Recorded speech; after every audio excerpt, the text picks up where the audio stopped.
Welcome to Brainish English Stories.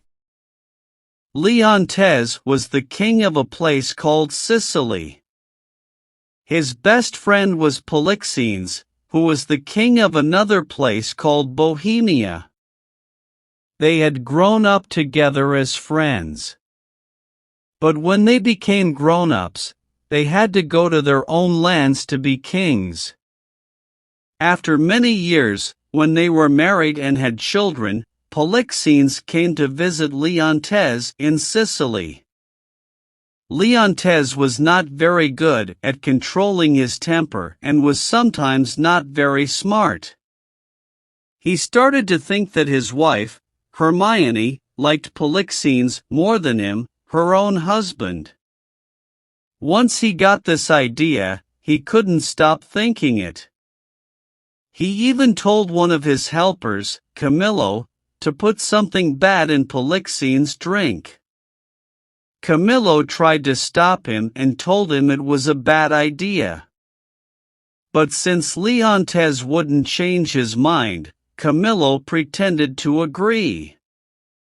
Then Camillo told Polixenes about the plan to harm him. They ran away from Sicily that night and went back to Bohemia. Camillo stayed there as a friend and advisor to Polixenes. Leontes put the queen in prison. Their son, who was supposed to become the next king, became very sad and died because he was so upset to see his mother treated unfairly. While the queen was in prison, she had a baby. Her friend Paulina dressed the baby in nice clothes and brought her to show the king. Paulina hoped that seeing their innocent little daughter would make Leontes change his mind about the queen, who really hadn't done anything wrong. But Leontes refused to look at the baby. He told Paulina's husband to take the baby away on a ship and leave her in a scary and empty place. Paulina's husband didn't want to do it, but he had to follow the order. Then the queen was put on trial for being disloyal to Leontes and preferring Polixenes. But she had never thought of anyone except Leontes.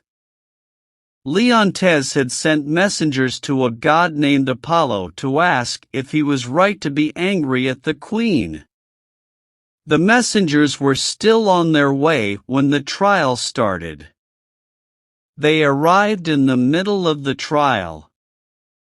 The message from Apollo said, "Hermione is innocent, Polixenes is not to blame, Camillo is a loyal helper, Leontes is a jealous ruler, and if what is lost isn't found, the king will have no more children."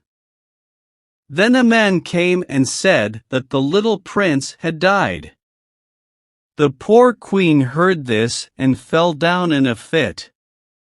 Seeing this, the king realized how bad and mistaken he had been. He told Paulina and the ladies to take the queen away and try to help her. But Paulina returned quickly and told the king that Hermione had died. Now Leontes understood his mistake. His queen was dead, and the little daughter who could have comforted him was sent away to be hurt by wild animals. There was nothing left for him in life. He felt deep sorrow and spent many sad years in regret and apology. The baby princess was left on the shore in Bohemia, where Polixenes was the king. Paulina's husband never got back to tell Leontes where he left the baby. He met a bear and was killed on his way back to the ship. So he died. But a kind shepherd found the abandoned baby. The baby was wearing nice clothes and had some jewelry with her. There was a note pinned to her clothes, saying her name was Perdita, and that she came from noble parents. The shepherd and his wife, who were good people, took the baby home and raised her as their own child. She didn't have much education, but she had many good qualities and was different from other kids in the village. One day, a young man named Prince Florizel, the son of the good king of Bohemia, was hunting near the shepherd's house. He saw Perdita, who had grown up to be a lovely woman.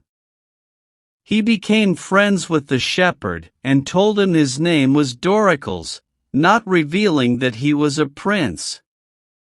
He fell deeply in love with Perdita and started visiting her almost every day.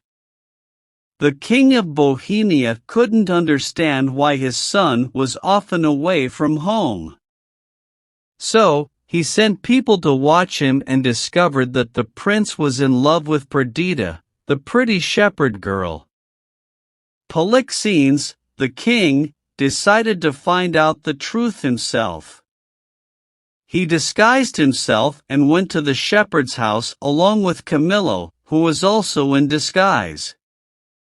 They arrived during a sheep-shearing feast, and despite being strangers, they were warmly welcomed. People were dancing, and there was a peddler selling ribbons, laces, and gloves that the young men bought for their girlfriends. Meanwhile, Florizel and Perdita were sitting together and talking quietly. The king noticed Perdita's charm and beauty, not knowing she was Leontes' daughter. He said to Camillo, "She's the prettiest girl I've ever seen. Everything about her seems grander than her surroundings, too noble for this place." Camillo replied, "Indeed, she's like a queen among simple folk." Florizel then asked the strangers to witness his engagement to Perdita, but when the king revealed his true identity and forbade the marriage, saying he would harm Perdita and her father, everyone was shocked. The king left, but Camillo decided to stay behind because he was taken with Perdita and wanted to help her. Camillo had always known how much Leontes regretted his foolish actions, and he wanted to return to Sicily to see his old master. He suggested that Perdita and Prince Florizel should go there and seek Leontes' protection. They went, accompanied by the shepherd who had raised Perdita, and brought with them her jewels, baby clothes, and the paper attached to her cloak. Leontes welcomed them warmly. He treated Prince Florizel politely, but his attention was mainly on Perdita. Seeing how much she resembled Queen Hermione, he repeatedly said, "My daughter could have been as sweet a creature if I hadn't cruelly sent her away." When the old shepherd mentioned that the king had lost a baby daughter left on the coast of Bohemia, he realized that Perdita, the girl he had raised, might be that lost child. The king was overjoyed, embraced Perdita, and rewarded the kind shepherd. Polixenes had rushed after his son to stop the marriage, but upon discovering that Perdita was his old friend's daughter, he happily gave his approval. However, Leontes couldn't find complete happiness. He still mourned the loss of his beloved Queen Hermione, who should have been by his side to share in their daughter's joy. For a long time, all he could say was, "Oh, your mother! Your mother!" He sought forgiveness from the king of Bohemia, kissed his daughter and Prince Florizel, and expressed gratitude to the old shepherd. Then Paulina, who had been in favor due to her kindness to the deceased Queen Hermione, suggested something. She mentioned a statue she had commissioned in the likeness of the late queen. It had taken many years to complete and was crafted by the skilled Italian artist, Giulio Romano. The statue was kept in a private place. Paulina explained that she had been visiting it regularly since the queen's passing. She asked if the king would like to see the statue. Leontes, Polixenes, Florizel, Perdita, Camillo, and their attendants went to Paulina's house. A heavy purple curtain hid a corner where Paulina said the statue of the late Queen Hermione was kept. She was beautiful in life, and I believe her likeness in death surpasses anything you've seen before, Paulina remarked. That's why I keep it separate. But here it is, see for yourself. With those words, she pulled back the curtain, revealing the statue. The king stared at the statue of his late wife but didn't speak. I appreciate your silence, Paulina said, it emphasizes your awe. But tell me, does it resemble her? It's almost like her, the king said, although, Paulina, Hermione wasn't as wrinkled or old as this statue looks. Not by much, Polixenes added. That's the artist's skill, Paulina explained. He shows us how she might have looked if she had lived until now.